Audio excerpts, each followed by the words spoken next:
What is up, my fellow germaphobes? So, in honor of the new Star Trek movie coming out soon, Star Trek Beyond, I figured it was time for me to watch and review Star Trek from 2009, directed by J.J. Abrams.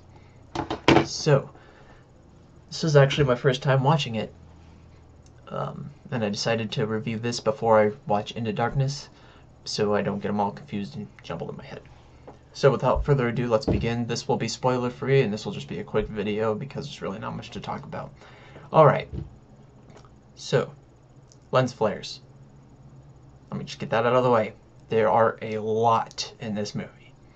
It's kind of hard to tell what's going on when you're being blinded in the face with this bright light. Although, I personally didn't mind it too much, as I could still hear what was going on and kind of see the silhouettes and stuff, but you could have toned it down a bit, but oh well, it is what it is. I don't even know what lens flares are supposed to be used for. I don't know. Anyway, so the basic of the plot, I felt it was sort of rushed a little bit. In the first half hour, everything just seemed to kind of happen. Like, everything's set up, just kind of happened. You know, not much emotion to it, save for what happened to Captain Kirk's dad. But even that just kind of happened, you know what I mean? Yeah, the plot, I was kind of surprised at this. Involved time travel. Not as far as the main characters are concerned, but as far as an enemy they have to face. You see, it's kind of weird, like these enemies, I don't know, I forgot their name, but something happened and then they were wronged or something. And they can't give away spoilers, that's what I'm saying, or something, blah blah blah. But yeah, they accidentally travel back in time, and they figure this is their opportunity to get revenge for something that hasn't happened yet. So yeah, there you go. This movie does involve a super weapon, kind of like Star Trek's Death Star, I guess.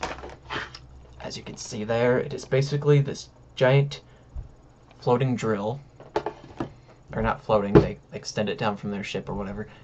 It's like this beam that drills down to the center of the planet, and then they shoot this little red matter into it that creates a black hole and then sucks it in. Just hit my desk, that was uncomfortable. That was interesting. I thought, yeah, this movie was rather interesting. It's not the best movie, it's kind of, Though I will say this, the casting was phenomenal. The guy who plays a Spock, this dude is Spock.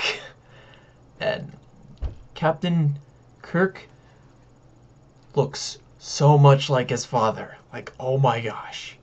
He resembles him a lot, and that has to be a coincidence in real life because Chris Pine and Chris Hemsworth, you know, they aren't related, correct me if I'm wrong.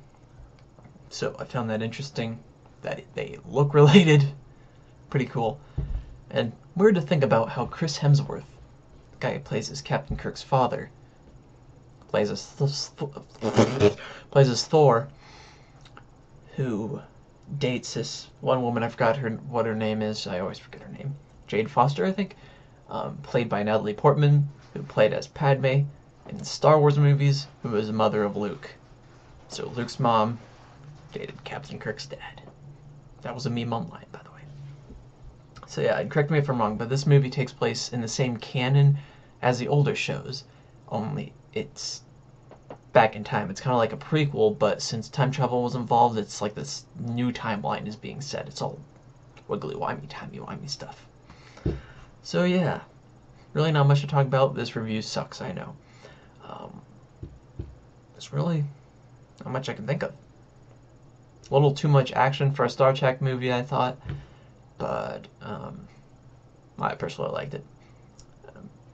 Still holds up greatly from 2009. That wasn't that long ago, of course, but the effects look so gorgeous to me. It's so shiny and interesting.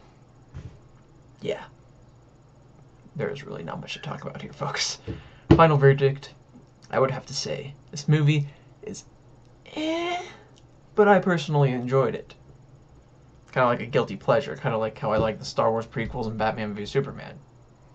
So, I would have to say 5 is average, right?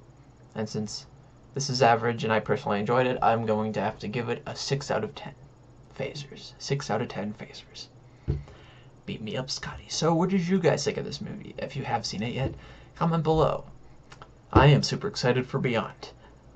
First I have to watch Into Darkness though, and then I'll probably be more excited because I'll know what the heck is going on. So yeah, I find it funny how there's not that much hype around Star Trek coming out. You know, it's all about Star Wars because of Star Wars Celebration or Ghostbusters or something, and it's like, hello guys, we have a new Star Trek coming out. What do you not get about this? I'm excited though, personally. Hopefully I'll be able to see it. What about you guys? Are you guys gonna see it? Do you guys like these movies? Comment below. And yeah, that's really it. I wish there was more to talk about, but I really can't think of anything. This is awkward. Live long and prosper. Yeah. Anyway.